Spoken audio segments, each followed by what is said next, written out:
അപ്പൊ നമുക്ക് യോഗ നടപടികൾ ആരംഭിക്കാം. എന്താണ് ആരംഭിക്കാം? ചിലപ്പോഴൊക്കെ എനിക്ക് കുറച്ച് ദേഷ്യവും തോന്നിയിട്ടുണ്ട്. സന്തോഷം ഉള്ള കാര്യം തുറന്ന് പറയണമല്ലോ. എന്നിട്ട് അത് അതിന്റെ ഇപ്പം ജോർജങ്ങൾ അതിന്റെ കറക്റ്റ് അഭിപ്രായം പറഞ്ഞു. കോമാളിയാകാൻ ശ്രമിക്കരുത്. സൂക്ഷിച്ച് സംസാരിച്ചില്ല എന്റെ വിധമാറും. ആളാരാണെന്നൊന്നും ഞാൻ നോക്കൂല. നിങ്ങളെ ഒരു ഓണാഘോഷ പരിപാടിയിൽ വേദി കൊണ്ടുവന്നിരിക്കുന്നു എന്ന് പറയുന്നത് ഒരിക്കലും നിസ്സാരമായ ഒരു കാര്യമല്ല. ആണോ? ഒരു സ്ഥാനത്തേക്ക് നിങ്ങൾ എത്തിയിട്ട് ഇനി നിങ്ങൾ കോമാളി ആവേണ്ട കാര്യമേ ഇല്ല. അങ്ങനെ അതിന്റെ ആവശ്യമില്ലല്ലോ. കൂടുതൽ അഭ്യാസം എന്റെ അടുത്ത് കാണിച്ചാണ്ടില്ല. ഞാൻ നല്ല പുളിച്ച തെറി വിളിച്ചു പറയും. നല്ല നല്ല കാര്യങ്ങൾ, വളരെ ഇതായിട്ടുള്ള കാര്യങ്ങളൊക്കെ അല്ലേ നിങ്ങൾ പറയുന്നത്. ഇതിപ്പം ഞങ്ങൾ ഇവിടെ നിന്ന് പറയുമായിരുന്നു, എന്ത് നല്ല അർത്ഥമുള്ള കാര്യങ്ങളാണ് നിങ്ങൾ പറഞ്ഞ കാര്യം. ഇവരെല്ലാത്തവനാണെങ്കിലും സത്യം പറയൂ. കൊണ്ടുവന്നിരിക്കുന്ന ട്രെൻഡ് എനിക്ക് മനസ്സിലായി. കുറച്ച് അങ്ങനത്തെ രീതിയിലൊക്കെ പെരുമാറി അങ്ങനെയൊക്കെ ആണെങ്കിൽ മാത്രമേ ആ സ്ഥാനത്തേക്ക് എത്താൻ പറ്റൂ എന്നുള്ളതാണ് ഉദ്ദേശം.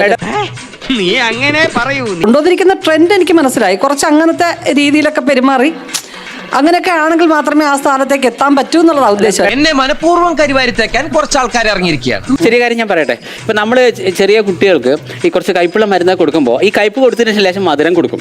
ആ മധുരം കൊടുക്കുന്നതാണ് അതിന്റെ കീ. അത് കൊടുത്തില്ലേ ആ കുട്ടികൾ അത് കാണൂല. ചെറിയ വട കൊടുത്ത് വലിയ വട വാങ്ങിച്ചു. എന്താ സംശയം മാറിയോ? പോലെ ഇങ്ങനത്തെ ലേശം കോപ്പറയൊക്കെ കാണിക്കുന്ന ഇത് കാണാൻ കുറെ ആളുകളുണ്ട്. അല്ലാണ്ട് ഞാൻ വളരെ മസിൽ പിടിച്ച് മേഡം എനിക്കത് അറിയാഞ്ഞിട്ടില്ല. ഞാൻ വളരെ മസിൽ പിടിച്ചൊക്കെ എനിക്ക് സംസാരിക്കാറില്ല. പക്ഷെ അങ്ങനെയാകുമ്പോൾ മേഡം ഒരു കാര്യം മനസ്സിലാക്കണം. ഇപ്പൊ ഗൂഗിൾ കഴിഞ്ഞാൽ ഏറ്റവും കൂടുതൽ സെർച്ച് ചെയ്യപ്പെടുന്ന പേരാണ് സന്തോഷ് പണ്ഡിറ്റ്. 3 ലക്ഷം ആൾക്കാർ ഇത് കാണുന്നത്. നിങ്ങളിപ്പോ മഴ വേണ്ടായിരുന്നു. ഓക്കെ, ഇതിൽ എത്ര പേര് കാണുന്നു അതിൽ ഉറപ്പിച്ച് എഴുതി ഒപ്പിട്ട് തരാം. അതിലും കൂടുതൽ ആൾക്കാർ ഇന്റർനെറ്റിൽ കാണും. അതാണ് സന്തോഷ് പണ്ഡിറ്റ്. നിർത്തി അവമാനിക്കുവാണെന്ന്. അപ്പൊ അവരെ കൂടെ കയ്യിലെടുക്കണമെങ്കിൽ അത്യാവശ്യം അല്ലറ ചില്ലറ നമ്പറൊക്കെ വെച്ചിട്ട് മാന്യനാണ്, ഒരു അന്തസ്സുണ്ട്. അപ്പൊ തീർച്ചയായിട്ടും അച്ഛനെ ആ ഒരു പൊസിഷനിൽ കാണാനല്ലേ ഏത് കുട്ടി ആഗ്രഹിക്കും. തീർച്ചയായിട്ടും എന്റെ പറശ്ശിനിക്കടവ് മുത്തപ്പ മാങ്ങാന്ന് പറയുമ്പം തേങ്ങാന്നാണല്ലോ ഈ പണ്ടാരം കേൾക്കുന്നത്. മറ്റുള്ളവർ ചിന്തിക്കുന്നതൊക്കെ പോട്ടെ, പക്ഷെ നമ്മുടെ കുടുംബത്തിലുള്ളവര്, നമ്മുടെ കുട്ടികൾ അവരുടെ മനസ്സിൽ അങ്ങനെ ഒരു രീതി കാണണമെന്ന് ആഗ്രഹിക്കുന്നു. പിന്നെ ഇതൊക്കെ പറയാൻ വാസണം വരേണ്ട വല്ല കാര്യമുണ്ടാ? ആരെങ്കിലും ഒരാളെ പറഞ്ഞാ പോരായിരുന്ന? അവരുടെ മനസ്സിൽ അങ്ങനെ ഒരു രീതി കാണണമെന്ന് ആഗ്രഹിക്കത്തില്ലേ? പക്ഷെ മേഡം ഞാൻ ഇതിലൊരു ചെറിയ സംവാദമല്ല. എന്നാലും ഞാൻ ചോദിക്കട്ടെ, ഇപ്പൊ കിട്ടൂടാ, ഇപ്പൊ കിട്ടും. ഈ നല്ലത് ചീത്ത എന്നൊക്കെ പറയുമ്പോൾ അല്ലെ, എനിക്ക് പലപ്പോഴും ഓരോരുത്തരുടെ കാഴ്ചപ്പാടാണ്. അപ്പൊ മേഡത്തിന് ഇഷ്ടപ്പെടുന്ന ഒരു പെൺകുട്ടിയെ എനിക്ക് ഇഷ്ടപ്പെടണമെന്നില്ല. ഓരോ വ്യക്തിയും ഇൻഡിവിജ്വൽ ഡിഫറൻസ്. അങ്ങനെ ആവണം, വ്യത്യസ്ത ആവാൻ വേണ്ടിട്ട് തന്നെ സന്തോഷം ചെയ്യുന്നതാണോ? ചെറിയൊരു ഡിഫറൻസ്. അങ്ങനെയല്ലല്ലോ ഞാൻ കേട്ടത്. അങ്ങനെയാണ് വേണം എന്ന് വെച്ചിട്ടാണ് ചെയ്യുന്നതാണ്. എന്താ രാമ ഞാൻ ഈ കേക്കണേ? അതൊക്കെ ഗോപാലകൃഷ്ണൻ ഒരു നമ്പർ അല്ലേ? ചെയ്യുന്നു. പക്ഷെ എനിക്കറിയാം അത് തുടക്കം. അതാ ഞാൻ മേഡത്തോണ്ട് നിങ്ങൾ ഞാൻ എന്താണോ പറയുന്നത്, ഒരു 4 സിനിമ ഞങ്ങൾക്ക് മനസ്സിലാവും. ഞാൻ